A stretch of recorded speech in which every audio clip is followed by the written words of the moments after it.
Assalamualaikum, selamat pagi. Selamat kembali ke channel Rich Life Malaysia atau Rich Life MY. Okay, untuk episod kali ni saya nak cerita tentang benda asas yang perlu ada untuk nak capai bebas kewangan. Okay, so ada beberapa steps yang saya pernah buat yang mana membantu saya untuk mencapai bebas kewangan. Yang pertamanya adalah anda perlu ada emergency fund, sekurang-kurangnya RM1,000 dalam akaun anda. Okay, ini adalah step yang pertama. RM1,000 ni tak banyak dan tak juga sikit, tapi ia membantu kalau seorang tu ada masalah emergency. Nak jadi cerita keretanya rosak, nak jadi cerita perkakas rumahnya rosak, fridge ke ataupun mesin basuh ke, dryer ke, mesin nak masak rosak. Jadi dia ada emergency fund untuk dia nak repair benda-benda macam tu. Ataupun dia ada keperluan lain seperti anak-anak ataupun diri sendiri sakit, spouse dia sakit dan dia perlukan duit untuk nak hantar untuk dapatkan rawatan perubatan. Jadi benda tu adalah emergency, dan kalau seseorang tu ada RM1,000 dalam tangan, InsyaAllah membantu dia untuk mengharungi hidupan dia sehari-harian. Alright, itu step yang pertama. Yang keduanya, melangsaikan hutang komersial. Apa? Hutang komersial ni adalah seperti credit card, ya, di mana seseorang tu mungkin berbelanja untuk beli barang, dia swipe card kat situ, dekat credit card. Dan credit card ni juga bermaksud seseorang tu berhutang lah, sebab dia tak menggunakan cash. Dia berbeza dengan debit card, betul tak? Kalau debit card bermaksud anda ada duit dalam akaun bank. Credit card bermaksud anda kemungkinan ada atau kemungkinan anda tak ada duit dalam akaun bank. Jadi anda akan membayar balik hutang kredit card tu satu hari nanti, betul tak? Okey, yang keduanya adalah, tadi saya sebut adalah komersial. Hutang komersial lain ada seperti hutang-hutang, maybe anda ada buat beli barang online seperti Shopee, Lazada, yang memberikan anda kemudahan untuk membuat pinjaman, ya. Anda beli dan anda bayar secara ansuran 6 bulan ke 12 bulan ke. Jadi benda-benda macam tu adalah juga hutang komersial. Jadi step yang kedua adalah anda bebas daripada hutang komersial. Step pertama tadi ada RM1,000 dalam tangan. Step kedua, anda bebas daripada hutang-hutang komersial seperti credit card dan juga hutang-hutang seperti langganan beli barang dan sebagainya. Okey, step yang ketiga. Step yang ketiga adalah menyediakan dana kecemasan. Dana kecemasan adalah step yang ketiga. So, bila dah ada RM1,000 dalam tangan, dah langsungkan hutang-hutang komersial, anda dah boleh mula mengadakan dana kecemasan. Jadi dana kecemasan ni ada banyak pendapat. Ada kata 3 bulan, ada kata 6 bulan. Pada saya guna yang semaksimum mungkin 12 bulan ke atas kalau saya. Jadi anda kalau gaji katakanlah RM4,000, RM4,000 kalau nak ada dana kecemasan 3 bulan, RM4,000 kali 3, RM12,000. Kalau 6 bulan, RM4,000 kali 6, RM24,000. Kalau yang lebih maksimum, anda ada 12 bulan ke atas. Kalau gaji anda RM4,000 kali 12, ada RM48,000 dan ke atas. Duit liquid, ya, duit yang betul-betul ada duit, yang boleh cash, anda simpan dalam media yang boleh bagi anda dividen seperti ASB. Setiap bulan gaji anda tu anda simpan sikit. So anda akan lihat ada progress. Anda ada gaji, let's say gaji anda RM4,000, simpan. Jadi dari masa ke semasa anda tengok, dalam simpanan anda dah ada 1 bulan, dah ada 1 bulan gaji, dah ada let's say RM4,000 kan. Lepas tu anda buat lagi, simpan lagi. Lepas tu lama anda tengok, dah ada RM8,000 bermaksud dah 2 bulan gaji. Simpan lagi 3 bulan gaji, 4 bulan gaji, dan seterusnya sampai anda ada dana kecemasan 3 ke 12 bulan atau lebih lagi bagus lah. Lebih bagus.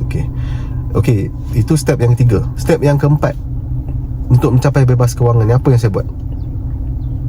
Bila dah ada dana kecemasan, anda boleh mulakan mencari, membuat pelaburan. Actually step yang ketiga dan keempat ni dia boleh serentak pun boleh. Macam saya buat serentak. Sambil membuat dana kecemasan pun saya buat mencari opportunity, mencari peluang untuk buat pelaburan. Okay, so pelaburan-pelaburan yang saya ada buat lebih kepada hartanah. Saya lebih kepada hartanah. Saya beli rumah, saya simpan duit, lepas tu saya beli rumah. Tapi step saya ni pelik sikit. Saya pelik sikit sebab saya beli hartanah, dana kecemasan tak ada sangat. Jadi itu step yang saya silap. Tapi apa yang saya nak saran kepada anda ini adalah step yang saya rasa lebih baik. Macam saya tersilap masa COVID dulu. Saya tak ada dana kecemasan yang mencukupi. Jadi saya buat keputusan untuk jual rumah, jual hartanah. Jadi step dia tersilap sikit lah kot. Kalau saya rasa lebih baik anda ada dana kecemasan dulu, lepas tu baru anda buat pelaburan. Okay, so yang step keempat adalah membuat pelaburan. Pelaburan ni ada macam-macam. Beli hartanah pun boleh, beli rumah kedai, buat rumah sewa kan, buat kedai sewa. Atau anda boleh buat pelaburan seterusnya dalam ASB. Anda dah ada kecemasan dalam ASB, lepas tu anda buat lagi pelaburan. Pelaburan contoh macam ASBF kan, ASB Financing, anda buat pelaburan. Tambahkan lagi dalam ASB anda. Ataupun pelaburan lain anda buat. Kalau anda pandai saham, teruskan dalam saham. Macam saya tak reti saham. Saya malas nak fikir atas bawah graf tu kan. Saya ambil jalan yang paling menyenangkan dan memudahkan fikiran saya. Itu je. Saya tak pandai saham-saham semua ni. Okey, itu step keempat, membuat pelaburan. Betul tak? Okey, step yang ketujuh adalah anda ada net worth yang cukup untuk anda capai bebas kewangan. Sebab kita sebut pasal bebas kewangan, tapi kadang-kadang kita tak tahu berapa amount yang cukup untuk bebas kewangan ni, kan? So cara yang biasa orang guna adalah 25 kali perbelanjaan tahunan. 25 kali perbelanjaan tahunan. Bermaksud anda ada belanja bulan-bulan berapa, amount tu anda kali dengan 12, kan, dapat perbelanjaan tahunan. 12 bulan dalam setahun dapat perbelanjaan tahunan, kan. Lepas tu perbelanjaan tahunan tu kali dengan 25, bermaksud kali dengan 25 tahun. Seolah-olah macam 25 tahun duit anda ada untuk 25 tahun. 25 tahun duit tu anda boleh guna untuk sustain kehidupan anda. Dia macam ibarat anda ada pencen lah. Ada pencen. Untuk orang kerja kerajaan yang ada pilihan untuk pencen, dia ada pencen. Bulan-bulan dia ada masuk duit. Betul tak? Masuk duit. Tak kira lah 4,000 ke 5,000 ke 2,000 ke, tiap bulan akan masuk tanpa fail, tanpa putus kan. Bebas kewangan ni anda menyediakan dana pencen anda. Anda tak bergantung pada kerajaan, tapi anda buat sendiri dana persaraan anda tu. Anda ada dana pencen anda tu untuk sustain life selama 25 tahun. Itu apa yang saya definisikan. Dan untuk nak capai duit tu anda kena buat kira-kira lah. Anda buat kira-kira belanja bulan ni berapa, catat apa belanja, makan, beli barang, beli pakaian, beli kelengkapan lain, beli barang dapur, beli barang membasuh, bayar kereta, bayar bil, bayar rumah, semua tu ada catat. Jangan miss. Catat semua tu, then korang boleh decide lah yang jumlah korang punya portfolio ataupun simpanan yang ada dalam ASB ke apa semua tu mencukupi. Itu penting.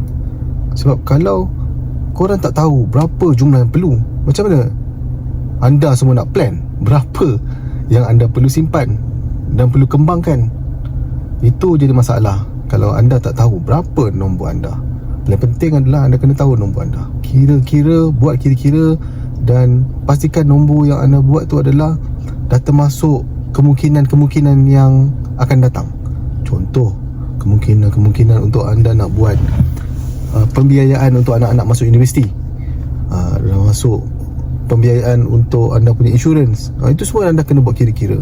Dan bila anda dah pasti jumlah tu dah cukup, anda letak nombor tu sebagai angka yang anda kena capai sebagai net worth. Net worth iaitu anda ada aset-aset. Semua aset-aset anda campur-campurkan, semua nilainya berapa, campurlah nilai ASB, EPF, campur kereta kalau dah habis bayar, campur rumah, berapa market value rumah-rumah yang anda ada, campur semua tu, kemudian anda tolak dengan hutang. Berapa liability, iaitu hutang dengan bank, hutang dengan mana-mana institutional finance lah. Kalau bank dengan bank lah. So anda tolak semua tu. So anda ada baki bersih tu berapa. Dan kalau baki bersih itu bersamaan dengan nombor anda yang anda dah kira, iaitu 25 kali perbelanjaan tahunan, then anda ada peluang yang cerah untuk mencapai bebas kewangan. So untuk itu saja episod kali ini. Kalau anda ada apa-apa soalan, anda ada apa-apa komen, boleh letak komen anda di bawah. Dan kalau anda berminat untuk mencapai bebas kewangan, boleh komen, ya, saya berminat untuk mencapai bebas kewangan. Dan anda boleh usulkan soalan-soalan yang mungkin anda ada untuk saya jawab dan saya kupas dalam video saya yang seterusnya. Until then, jumpa lagi dalam video akan datang. Assalamualaikum. Peace guys. Bye bye. Take care. Ciao.